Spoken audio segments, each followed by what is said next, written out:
I am Yao Sahabi Al-Haji, representing Zamfaranos Senatorial District. Mr. Nominee, let me first of all congratulate you for coming this far in your chosen career and profession, which is journalism, I believe. Mr. Nominee, if I could recall, there was a bill that was brought into this chamber in the 9th Senate, which has to do with regulation and the supervision of social media. Some people were for this bill, while others were vehemently against it. Should this country be opportune to get you appointed by Mr. President as Minister of Information, how do you intend to reconcile these two positions? Thank you, Mr. President.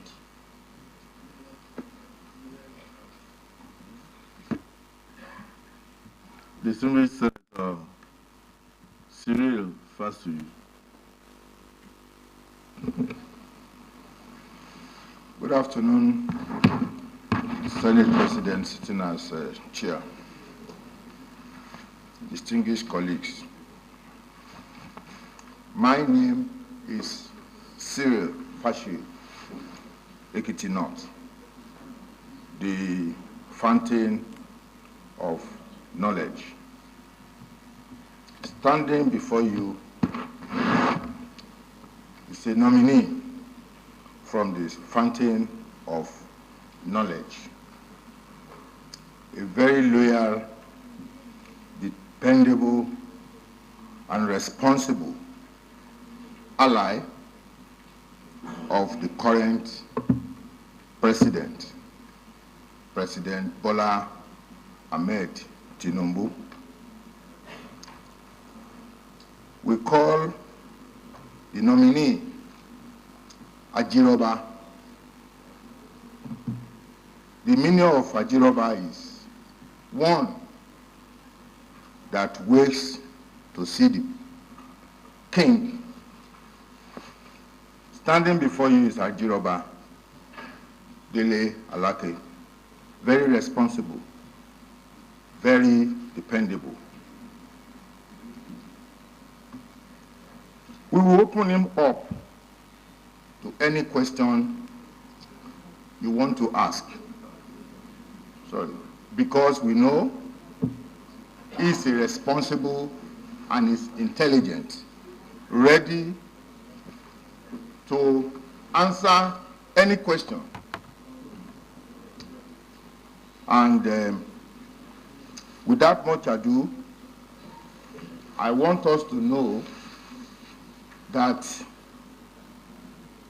this Senate will do Mr. President a lot of good by approving his nomination to be one of the ministers of Nigeria. Thank you.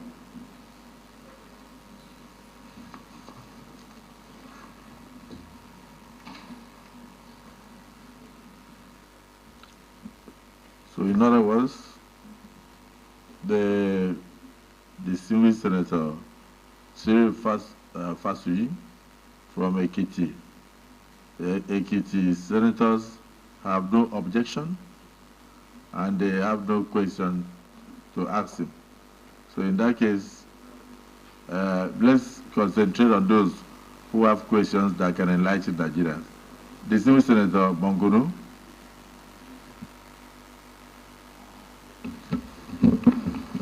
Distinguished Senate President, distinguished senators, my name is Mohammed Tahir Munguno. I represent Borno North Senatorial District. Mr. Nominee, congratulations. I've gone through your resume and also the struggles you made towards actualization of the June 12th mandate. I want to equally repelled with nostalgia that I am part and parcel of the activists as a young man and a member of the House of Representatives.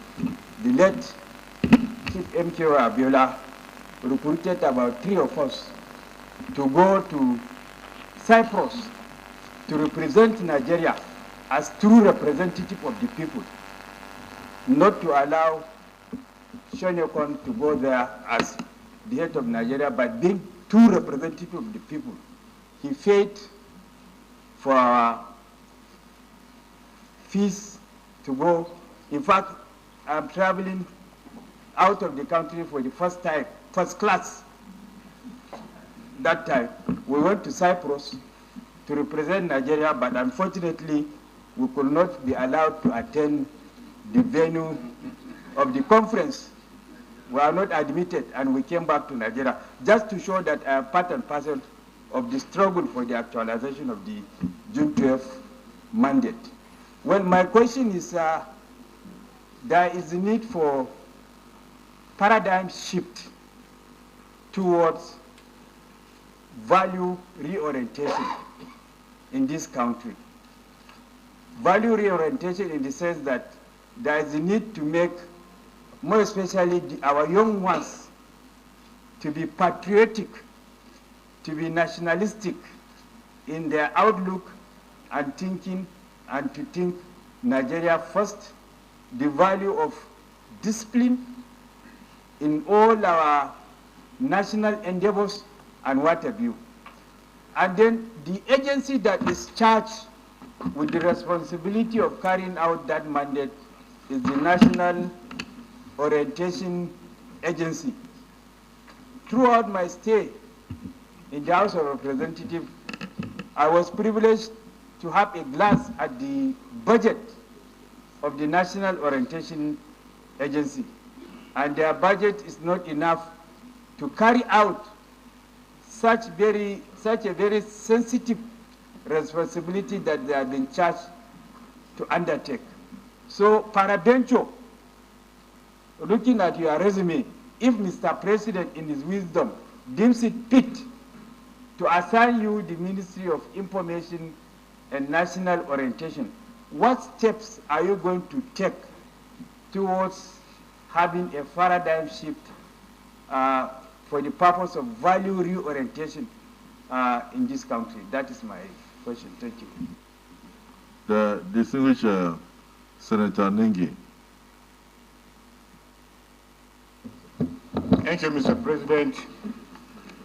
My name is Senator Abdul Ningi, and I represent Bauchi Central of Bauchi State.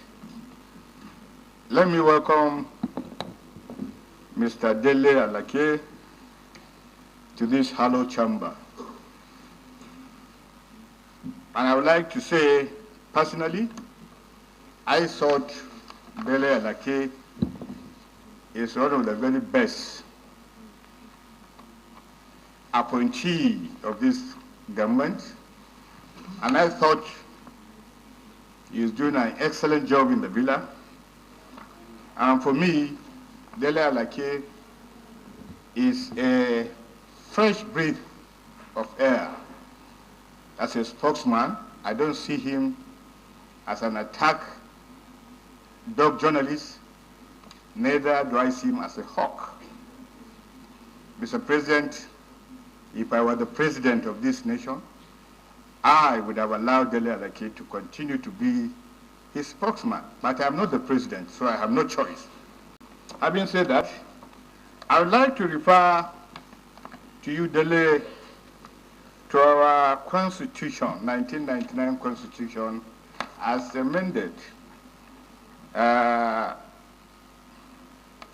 Clause 88,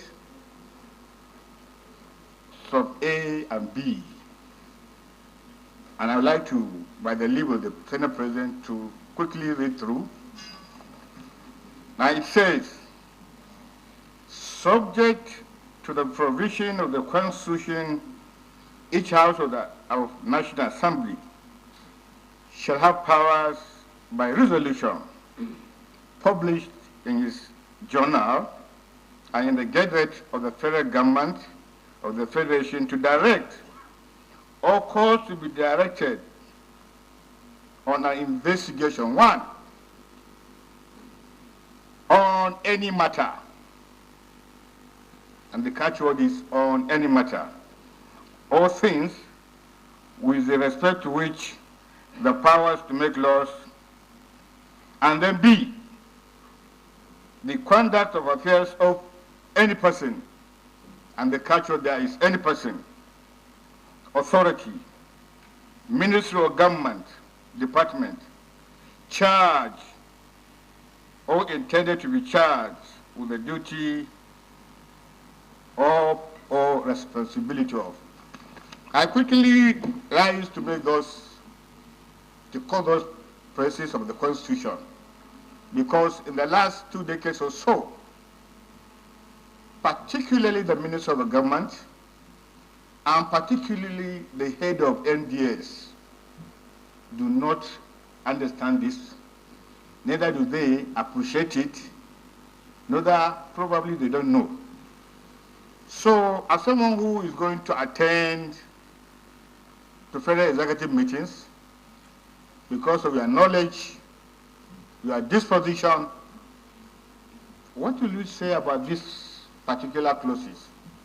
Several times here, the National Assembly called on ministers and head of NDS. Some of them deliberately turned this thing down. As a matter of fact, they don't see themselves as being respectable to this institution. And that's why I take time to make it to you that it is important to address these matters once you are past here, and then the president appoints you as a minister. So what do you take these things for? How do you understand it? That is the question.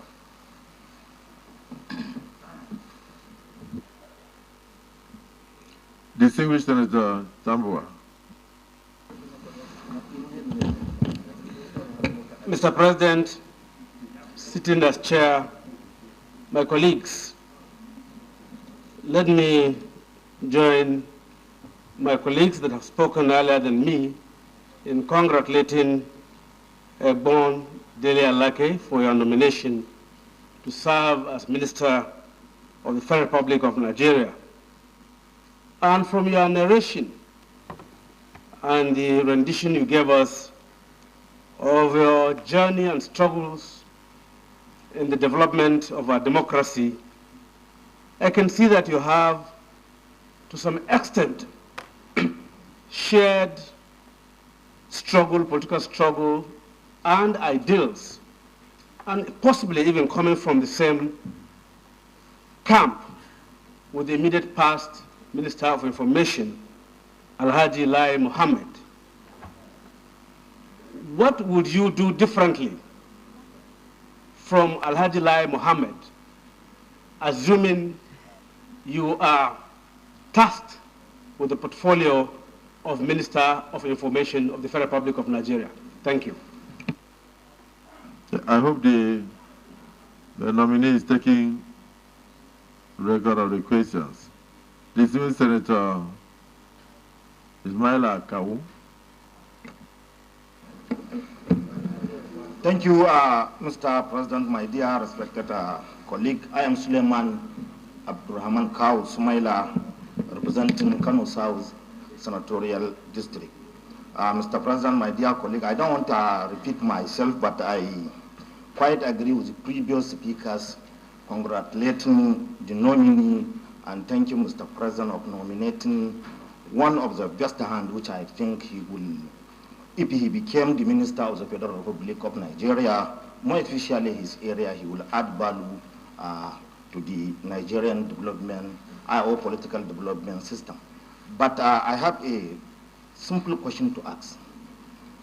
Listening to you attentively and going through your resume, I cherish your struggle during June 12. Now, inshallah, you will be the member of Federal Executive Council soon. My only question or clarification, which I need from you, is how do you intend to what we perceive as injustice meted by our beloved Alhaji Bashir Usman Topa led and his vice presidential candidate, Chief Sylvester Ogu, who contested alongside with the MKO, late MKO Abiola in 1993. The last administration honored late Chief MKO Abiola and Babagana Kingibe with the highest national order, national honor of the land. But despite the contribution of Alhaji Bashir Usman Topa led and Chief Sylvester Ogu, who contested alongside with Abiola, although the vice presidential candidate of Chief Abiola abandoned the struggle, joined the military, but the last administration honored him with the second national honor of the land, abandoned Alhaji Bashir Usman Topa and Chief Sylvester Ogu. Will you support me if I propose a bill to the National Assembly to, as a member of Federal Executive Council, will you support us to address that? No, I know what I'm saying. I know what I'm saying. Will you support the proposal to address that injustice meted to us? I from Kano, who represent Alhaji Bashir Usman Topa, and of course our nationalist Chief Sylvester Ogu. Thank you. The last question should have been directed to our colleagues in the Senate, that if a proposal relating to a bill comes up, whether our colleagues will support. But for national honors, he was, from his narration, he was only in the June 12 struggle alongside the current president. He wasn't the prime mover of June 12 struggle. And he's not in a position to give anybody national honor. Senator Abiru.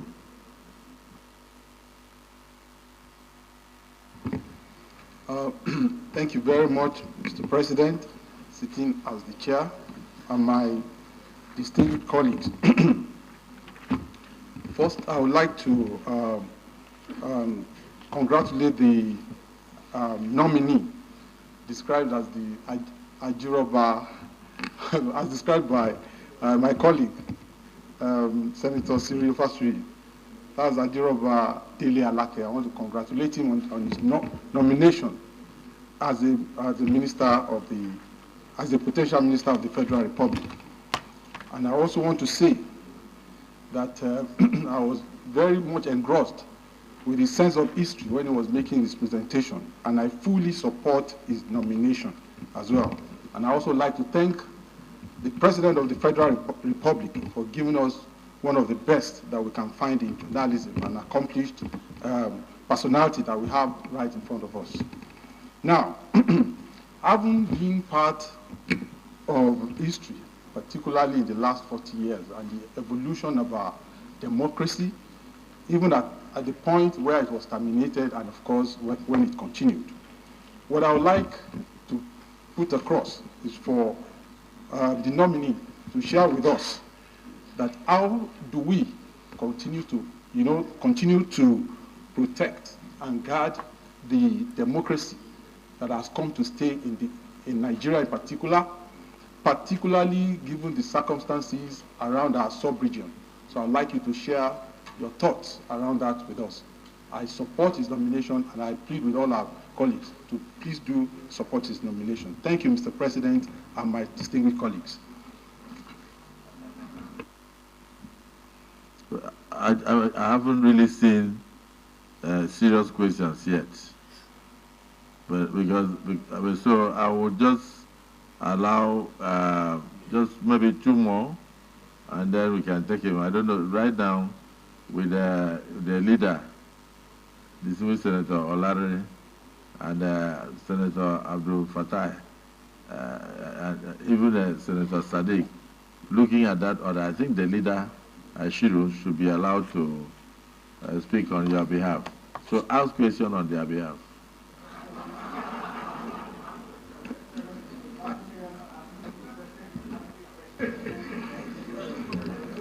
Mr. President, I'm Senator Ashiru, representing the good people of Kwara South. Mr. President, it's really refreshing having somebody like Mr. Lake as a nominee of Mr. President. And I want to start by saying that we are very grateful for him for giving you the honor to be part of his team. Coincidentally, Mr. Lake is a journalist, and it's very likely that he will take over Ministry of Information from my brother, the past Minister of Information. My concern really is that for a very long time, we have studied that Ministry of Information in most cases is a cost center. Most of the budget, they spend and spend and spend with little or no revenue. Even the MTA that was supposed to be rebranded has not been able to give us much in terms of competition with the private television station. Now I want to ask, your ministry will take over information, likelihood, if you are Minister of Information and Tourism. Tourism is a very large industry. And I believe that Nigeria as a nation, because of our peculiarity, because of our cultural value, because of our natural endowment, can survive on tourism. My senatorial district is an example. We have a lot of fantastic sites. The tallest waterfall in the whole of West Africa is in my senatorial district. We have a very large heritage, a museum, which is a world-renowned museum. Equally too, we have a lot of shelter rocks and many interesting sites. I want to know if by law, by chance, you are in charge of this ministry. What are you going to bring to the table to make Nigeria earn money from tourism? Thank you, Mr. President. Yes, Mr. Nominee, that's the first major serious question. It asks you on the area of tourism. And if you are given the opportunity in the Ministry of Information, what will you do to improve the internally generated revenue of this country through tourism because of the various tourist sites across the country? I think you should start from that answer, then you now go down to the rest. Thank you, distinguished President of the Senate. Thank you, distinguished senators. Actually, I was following the pattern of the questions very meticulously, and in my trade, I'm a writer and I'm a journalist. When we write with inspiration and conviction, but we build our thoughts before we write, so that the thoughts will be logical, will be sequential. And that's why, Mr. President,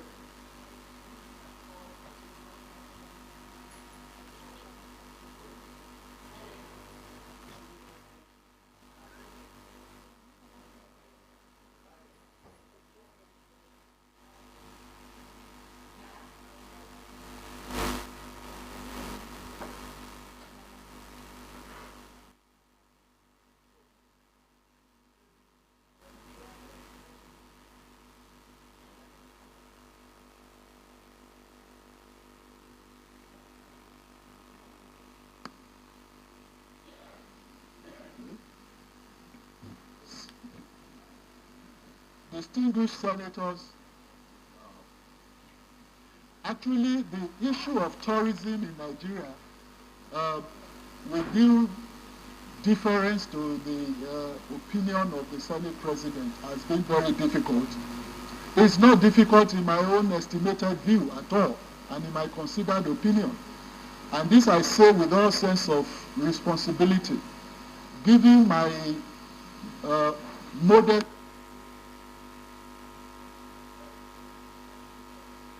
globally.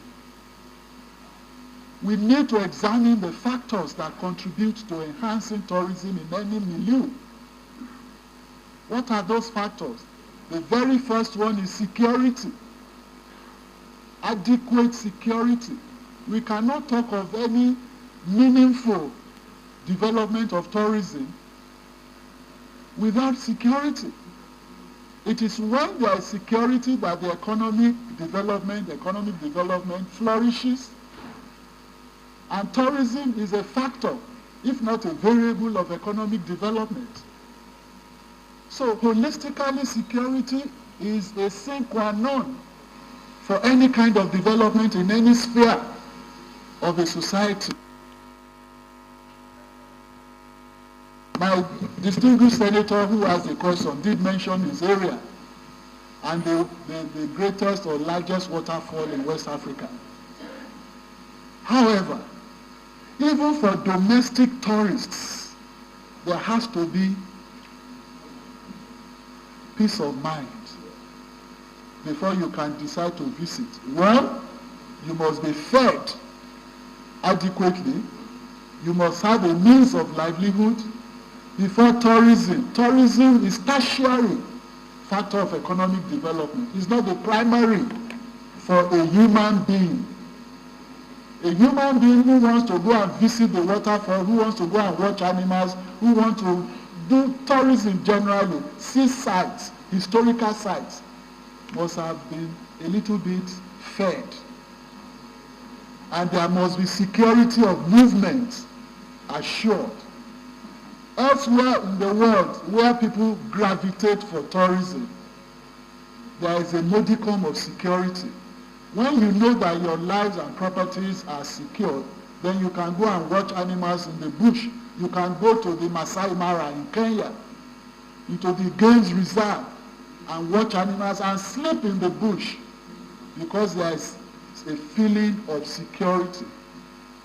So, distinguished senators, the first thing we must attack in enhancing tourism is internal national security. There's no running away from it. Of course, there is the value chain, the multiplier effect. Therefore, it affects virtually every area of our endeavor in this country. There are other factors, but I just don't want to waste your time. The most important, in my considered view, is security. I will hesitate before going anywhere to engage in tourism if I do not feel safe. And you agree with me, in the last several years, we've not had the best feeling of security. However, now we are having it. Yes, sir. We have noted your concern on security. But if you are appointed a Minister of Information, and then we collectively, because security belongs to all, and we put our house in order, and the nation is secured, what are the initiatives you bring forward to enhance tourism, assuming we also have done something about security, please? Thank you, Mr. President. I did say that there are other factors, but that the most important, which is the foundation, that's why I hammered on it. Now, when that foundation is laid, and we all know that when you are even building construction, once your foundation is solid, the rest is putting the building blocks.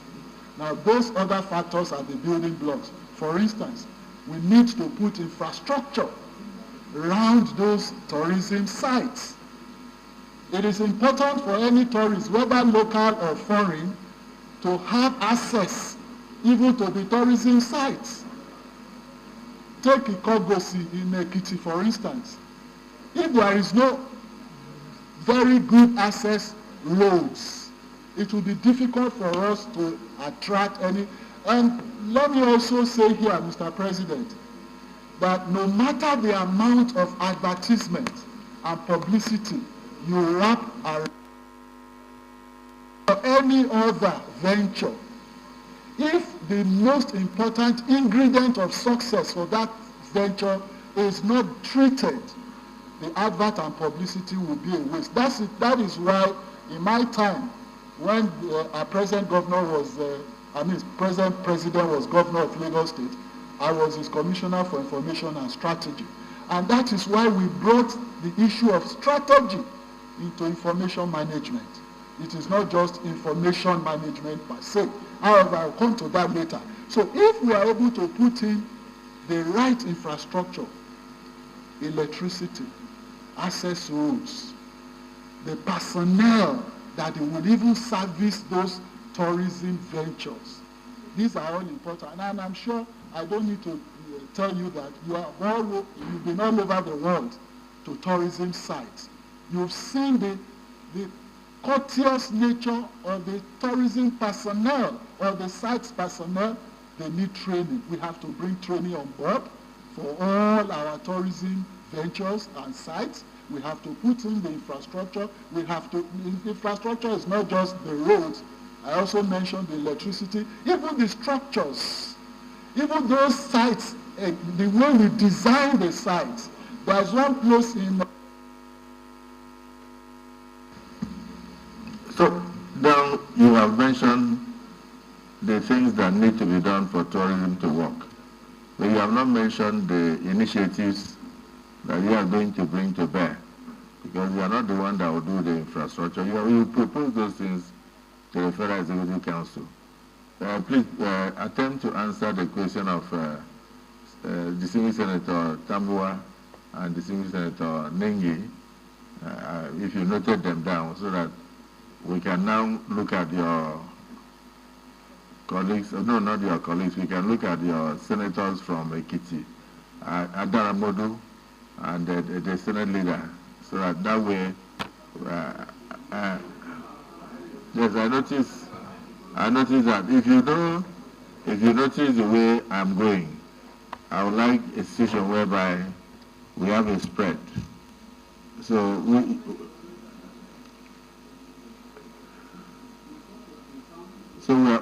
have this is minority leader. Your protest is noted. Okay, so just answer the other questions from my colleagues. Distinguished Senator Nengi, distinguished Senator Tambua. Well, because if you notice, I attempted to go towards Ekiti, but most of the speeches coming from there are full of accolades instead of questions. So I'm more interested in those who have questions for him. He wants to answer questions. He wants to answer questions.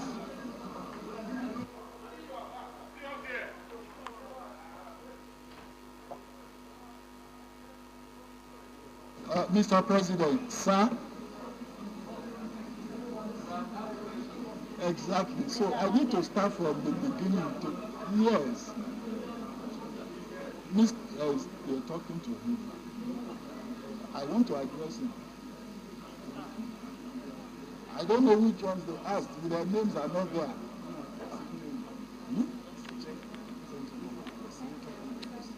Check the front.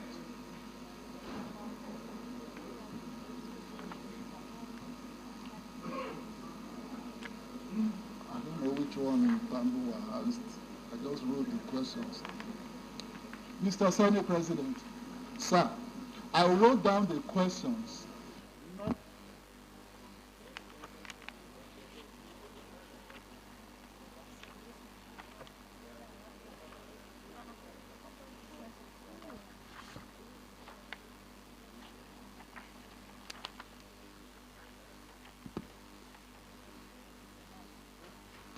Yes, distinguished senators, the very first question by the senator from Niger State is on the national image of Nigeria, that what would we do differently if I happen to be in that ministry, and especially our foreign image and local image. Now, again, my answer is very simple. There is no foreign image that can be ever good that is not contingent on domestic policies anywhere in the world. However much we burnish our image, engaging public relations practitioners and all that, is all money down the drain. I will not recommend that for Mr. President. What I will recommend for the president of this country is to concentrate on good governance within Nigeria. And once there is good governance within Nigeria, once our domestic policies are positive and responsive and responsible, the image of Nigeria will naturally shoot up. It's a kind of interrelated. So we are not going to embark on wasting money on burnishing image, polishing our image, when the domestic situation of Nigeria is nothing home to write about. So the first thing I would recommend is that our domestic policies must be right and must be people-oriented at all times. Thank you. On the second one is the social media regulation. Yes, there is some concern, not just here, but all over the world, but particularly in our own environment, about the pernicious nature of social media or effects. The social media has two sides. There is a positive side, there is the negative side, just like every human endeavor. Now, the positive side, we all know there's instant news. Whatever happens, you get it immediately, and then you can propagate your information widely at a very short time. And other things, you communicate faster with social media. However, the downside is so detrimental to good and decent society. What I will support is the strengthening of regulations. In my time as a journalist and as an editor for 10 years unbroken in this country, I discovered that there are laws that guide our conduct in every area of human endeavor. But the application of these laws have been short.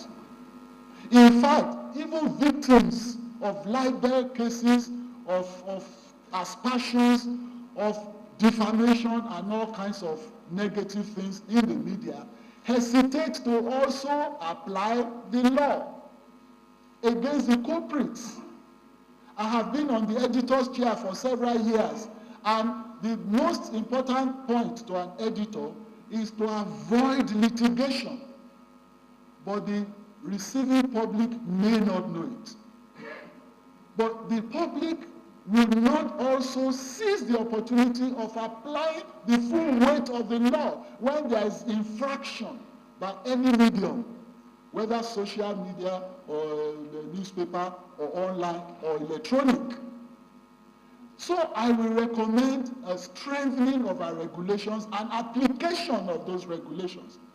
It is not just to enact laws, but the laws must also be tested. It is from testing that we know the weight, the efficacy, proficiency, and efficiency of those regulations. So that's the first thing I would do about social media, strengthening of the laws and application of those regulations. And I will support anything that comes from these hallowed chambers to promote that course of action. If there are laws, if there are motions, bills in line with this, please be sure of our full cooperation. Value or reorientation of our society. That is very, very weighty. And I agree with the distinguished senator that asked that question. In the days gone by, when some of us were very young and we were toddlers, we used to say that, we say these days that Nigeria had seen it better, it was better in our days and all of that. But Nigeria hasn't changed in terms of geography, in terms of nomenclature. The sun still rises in the east and sets in the west. So what has gone wrong? It is the character of the inhabitants of the nation called Nigeria that has changed tremendously. And how it is the value system that has been desecrated by successful generations. I will not say the government, the legislature, the judiciary, no. It is us in totality as a society, as human beings. Because when we say leadership, we are all leaders at various levels, either at government level, in the executive, legislature, judiciary, even at the state level, local government, even at family levels, which is the most important unit of a society, the family unit. There's always a leader in the family. How has that leader inculcated the right values down the throats of the children? This is where we must start value reorientation from. It is not just regulations and laws. No, it is the attitude we bring to bear on it. So I will support serious attitudinal change. And we are going to, if I find myself in office that is responsible for value reorientation, the first thing that we will face is attitudinal change from top to bottom. Everybody. Executive obedience to legislative oversight, which was asked by the distinguished senator there. I believe in the separation of powers. I did not take part in the struggle for democracy for several years for nothing. Now that we have had the democracy, we must guard it jealously. One of the bases of guarding democracy jealously is strict adherence to rule of law, and therefore separation of powers. When the legislature is saddled with the power to oversight or to perform oversight functions, all the other arms of government must necessarily obey. So I do not see, and I cannot justify how anybody in the executive will disobey calls from the legislature, either to explain something or to rub minds or to even exhaustively discuss issues concerning all of us. I am a strict adherent to the rule of law and the observance of the separation of powers. I support that fully. To Tofa and Ugo's national honors that a distinguished senator also asked. Let me invite the minority leadership to ask a question.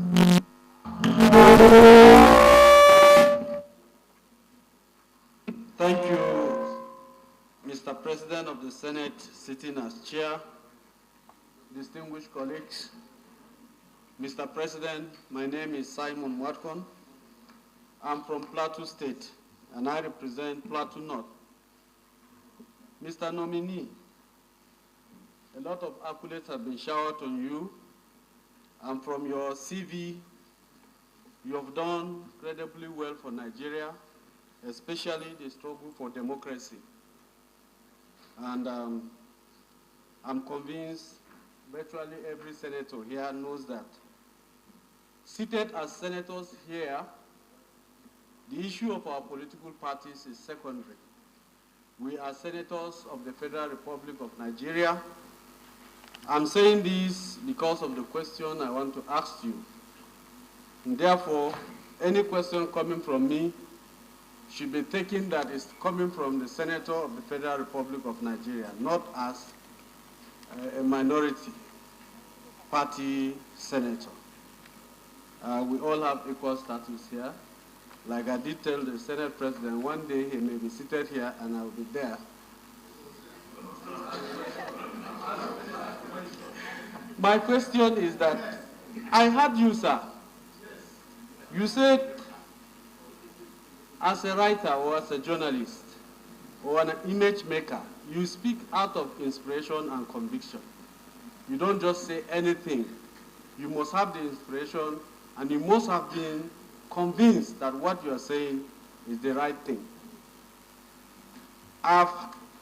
You've talked about the social media too. I've read on social media, sir, your statement concerning other political parties during the election. I read a statement where you label supporters of a particular presidential candidate as wild dogs, you know, buying blood on social media. Have you come across that statement? Are you aware of it? Did you say that? If you didn't say that, no, excuse me, sir. Please, let me say that. I've not.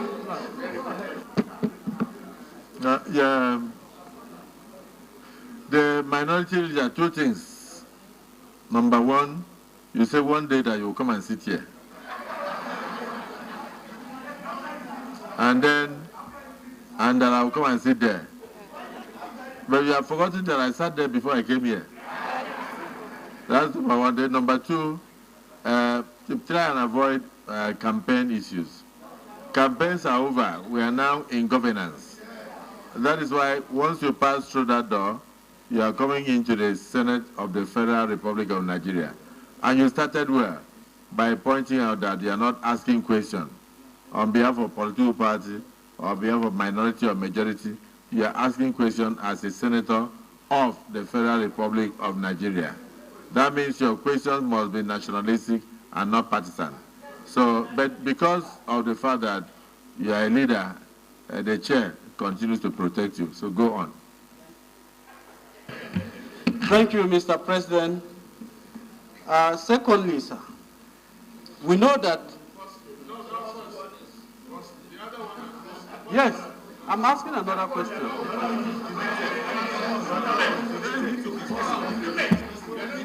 I've asked him whether it is true or not. So he is the one to answer, sir. Yeah, second question.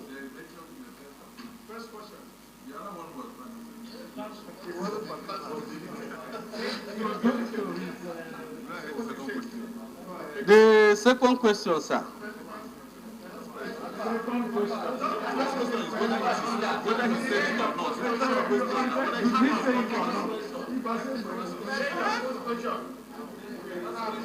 Thank you, Mr. President. Thank you. Point of order.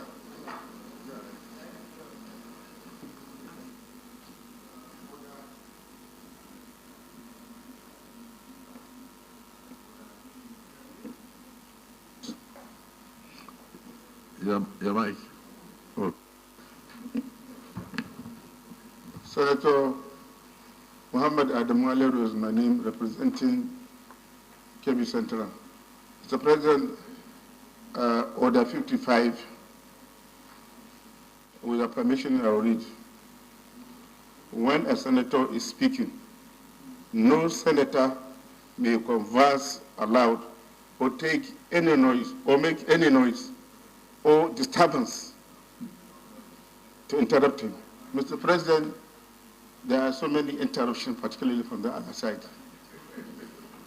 I want you to abstain this point of order so that there will be silence and decorum in the way you conduct the affairs of the chamber. Thank you.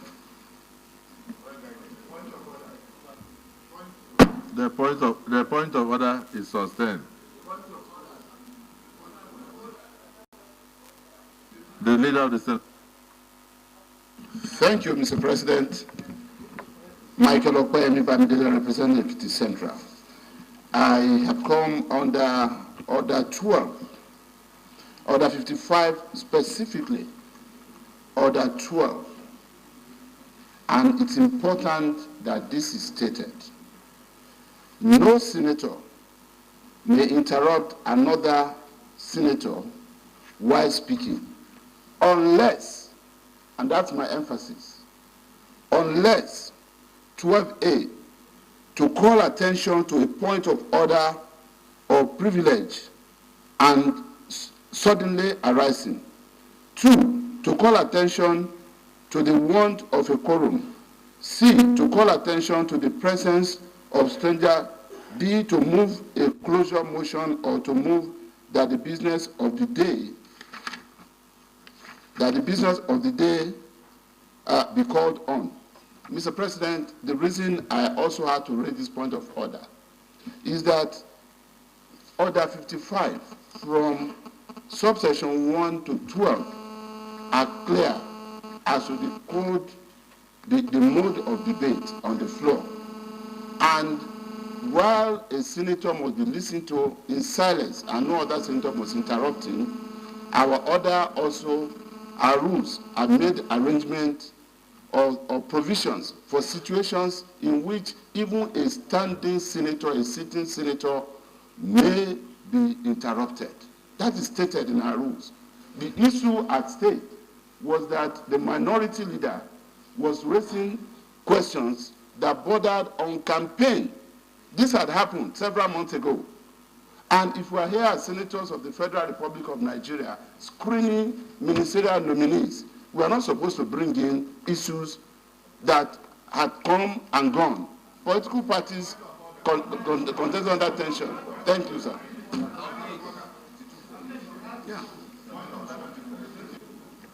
The Leader of the Senate, your point of order is upheld.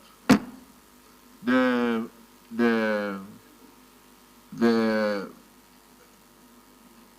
civil senator, Darlington Wokocha, you are to make your contribution. Please go ahead and make your contribution because you addressed your hand. You have another question? You have another question? Or if you have another question, please go ask very quickly because we have other nominees to take. Please ask quickly. Mr. President, Mr. Nominee, sir, as somebody that will be the image maker if you are eventually appointed by Mr. President as Information Minister of this country, we know that out of patriotism, we are supposed to be conversant with our national anthem. Mr. President, if you allow me, I will ask the nominee to recite the second stanza of the national anthem. Thank you. Yes, the civil senator Wokocha.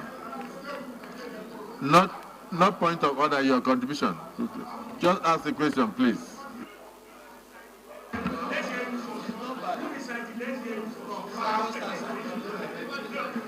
Thank you.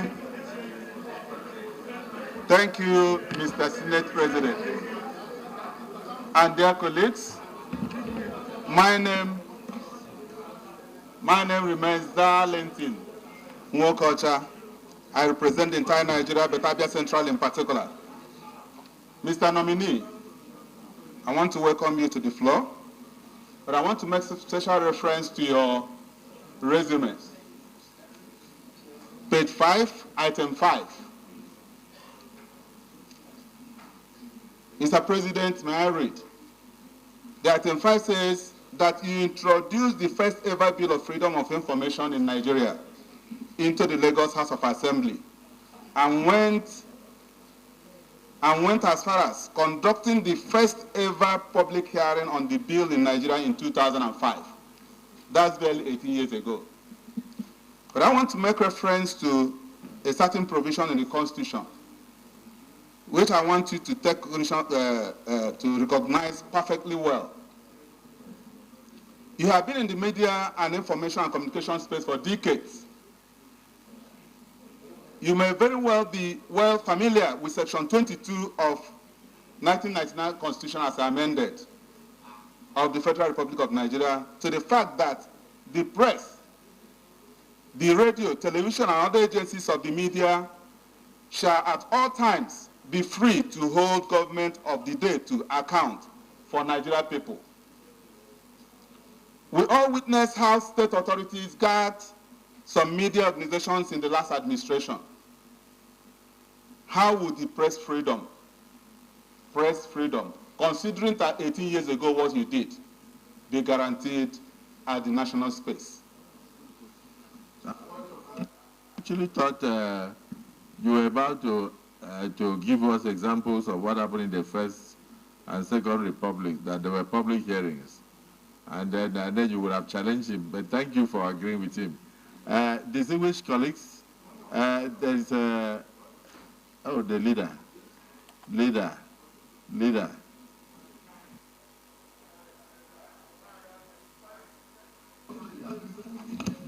Mr. President,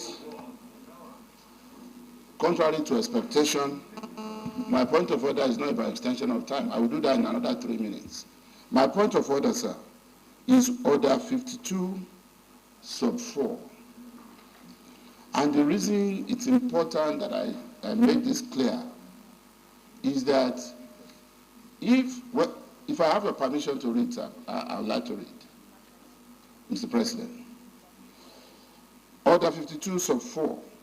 A senator must confine his observations to the subject under discussion and may not introduce matter irrelevant thereto. Mr. President, it's important that we know, and I want to say this with due respect to the minority leader. He has been wonderful as a senator of the Federal Republic of Nigeria, and he has contributed very immensely to ensuring that proceedings on the floor have been meaningful. However, unfortunately, he appears to have brought politics into this thing by asking the nominee standing before us to recite any of the stanzas of the national anthem, which of course is a piece of cake. But because that had not been our tradition, and we have not done this to any of the other nominees, if I did not say this, I'm moving that question or request be expunged, because if it is not, and we rule that he will not recite it, it will look as if we have something to hide. It is irrelevant to the extent of the provisions of Order 52, sub 4, and I so move, Mr. President.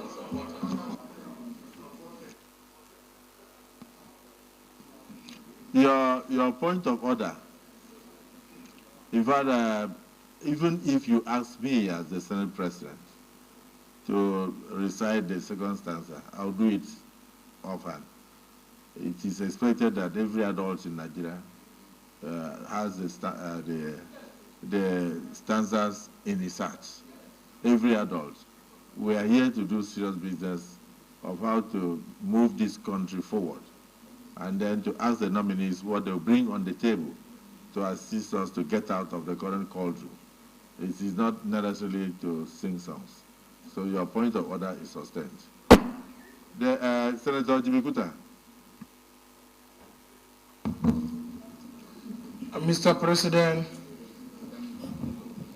standing as the chair of the Committee of the Whole, my name is David Yesu Jimkuta, representing the good people of Taraba South, Kororofa Kingdom. Mr. President, distinguished colleagues, having gone through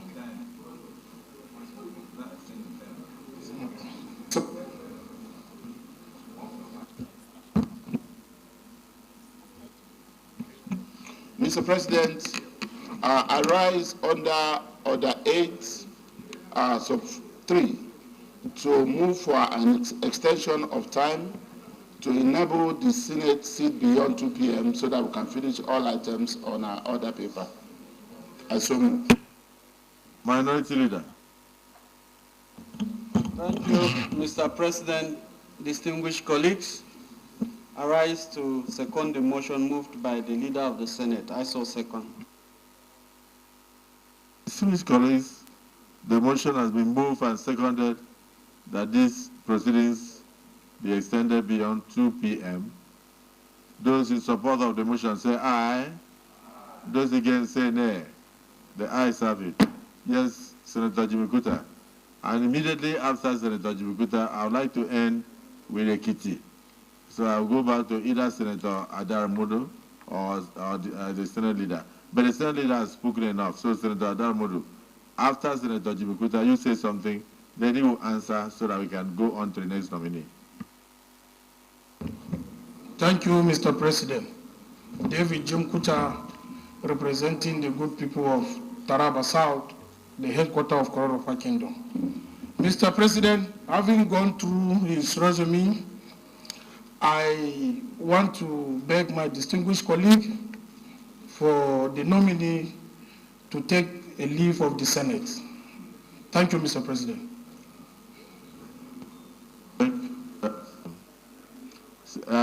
Senator Adamodu.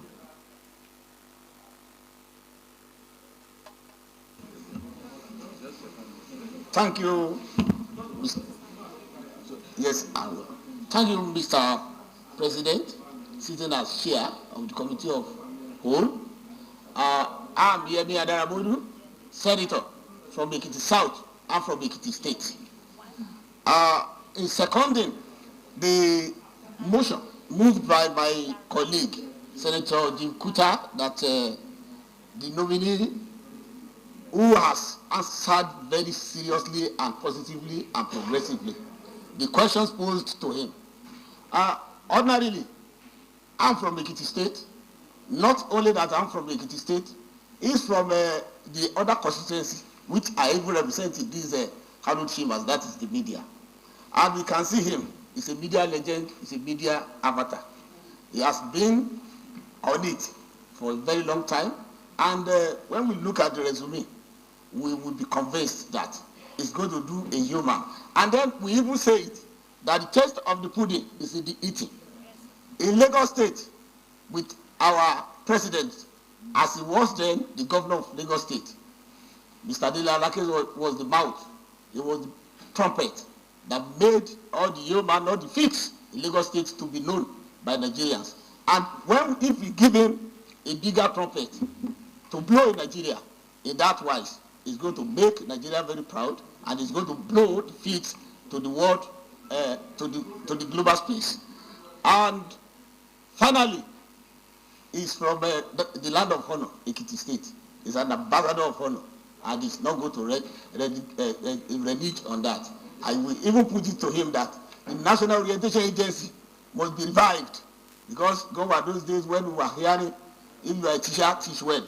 If you are a worker, work well. If you are a driver, drive well. So the National Orientation Agency under you, I know that it's going to grow more wings this time and fly our orientation to every nook and cranny of Nigeria. Mr. President, we are very grateful from Ekiti State, and we are happy with his nomination and his screening today. And we are very sure that this hallowed chamber is going to confirm him to become a minister of the Federal Republic of Nigeria. Thank you. So, Mr. Nominee, Ekiti has spoken, and nobody can say that Ekiti has been marginalized in the proceedings. So, but there are still a few questions that you were itching to answer before you take leave of the Senate. So the floor is yours. Thank you, Mr. Senate President. The question which was asked from that side of the chambers on freedom of the press really touched me. And the man did a little bit of research, the distinguished senator, going back to 2005, when I was the first to bring a bill of Freedom of Information Act into the Lagos State House of Assembly, and did a public hearing, and it's all on record. And that exactly signposts my own deep convictions about press freedom in this country. Having been a practitioner, I am still a practitioner, because we have an aphorism in journalism that once a reporter, you are a reporter for life.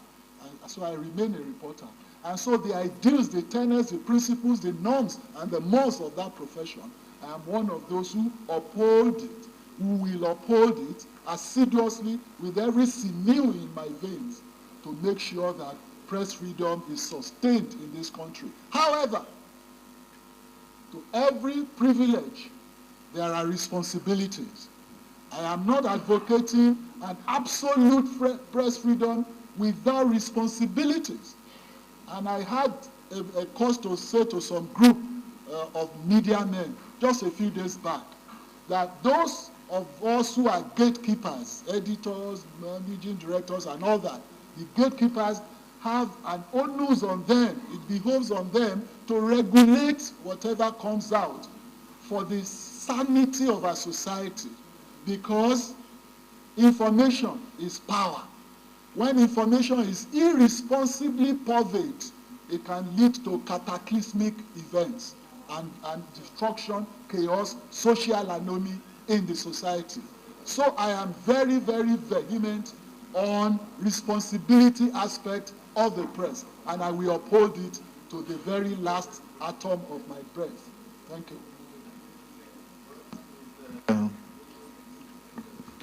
I'd love to say, Dele Alake, we have watched you over the years.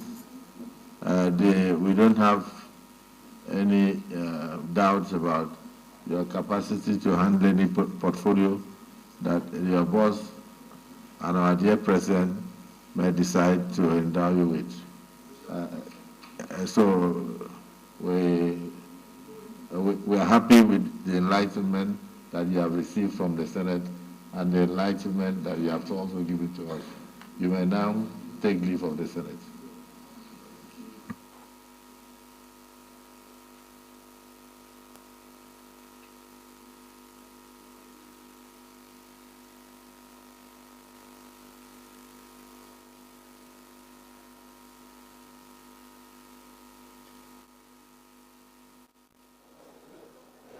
Next nominee, please.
Mr. Nominee, Professor Ali Pate, yeah?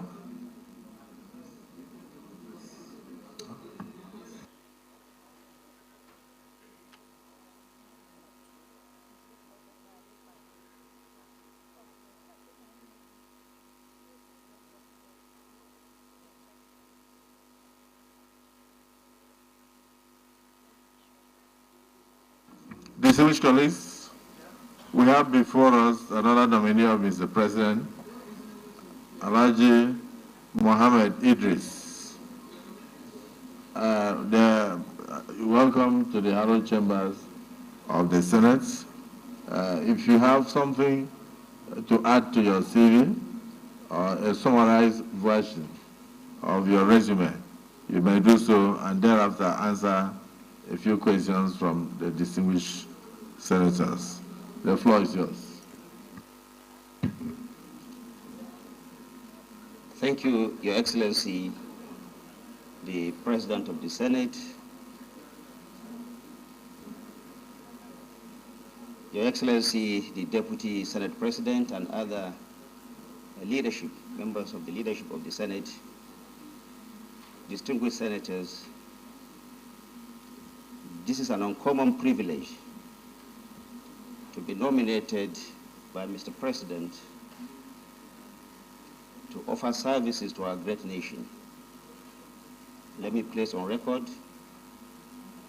my sincere appreciation to the President of Nigeria and to members of the National Assembly for this very rare opportunity. As mentioned, my name is Muhammad Idris. I was born in May of 1966 in Katsina, but I am from Niger State. My father is a Nupe man, and I'm also from a Nupe man from Niger State, from Baku local government. Because my father was in the public service, we went around this country, and therefore, my primary education happened in so many cities across Nigeria. But I finished at Central Primary School, Kwantagora, went to Government Secondary School, Rijau, finished in 1982, went for some remedial course at Zungeru College of Advanced Studies in Bida, Niger State, and then proceeded in 1983 when I got admission as an undergraduate student at Usman Danfodio University, University of Sokoto, now Usman Danfodio University. I had a pre-degree program there, a special pre-degree program that lasted 1 year. And then I was enrolled as an undergraduate student at the Department of Modern European Languages. I took a degree in English in 1987. And by the special request of my university, I was asked to stay behind to also teach as an NYC member in the same university. Therefore, from being a student around August of 1987, I became a pupil lecturer, so to say, in the same university, teaching English and communication skills to undergraduates. This was a special request made by my own university at that time. After the NYSC, I was also given a part-time job before my full-time appointment as a lecturer. But before that happened, the Federal College of Education, Katsina, sought my services to also come and help to consolidate the Department of English and Communication Arts in Federal College of Education, Katsina. So I moved there. I started work there in January of 1989. And after a few years, I became also a postgraduate student at Bayero University, Kano. There at Bayero University, Kano, I had the privilege of also teaching some undergraduate students English and communication skills at Bayero University. This lasted up until 1994. Upon graduation, after my master's degree, I came back to Federal College of Education, Katsina, but I didn't stay long because I had a different passion. I had a passion to teach and inculcate communication to the minds of especially people in the public service. I realized at that time that there was this communication gap between members of the civil service and the Nigerian public, and so I took special interest in that. I attended some courses in that regard, went to various course centers in Nigeria and overseas, and I specialized as a corporate communications consultant. After that, I set up one of the first corporate communication companies in northern Nigeria, and it's still existing. This was around 1995 rather. Our clientele included government establishments, the organized private sector, and so many others. Now, communication, because it is so dear to our dear nation, formed the bedrock of my belief and my passion, because I felt that without communication, there couldn't be anything, without proper communication, there couldn't be any meaningful development. And therefore, I emphasize on the role of communication in the development of our dear nation. My company, like I said earlier, had so many clients across government and the private sector. In 2003, I set up the first publication dealing with business and economy in northern Nigeria. It was called The Market. It debuted in 2003, and it continued to be in the newsstand in existence. But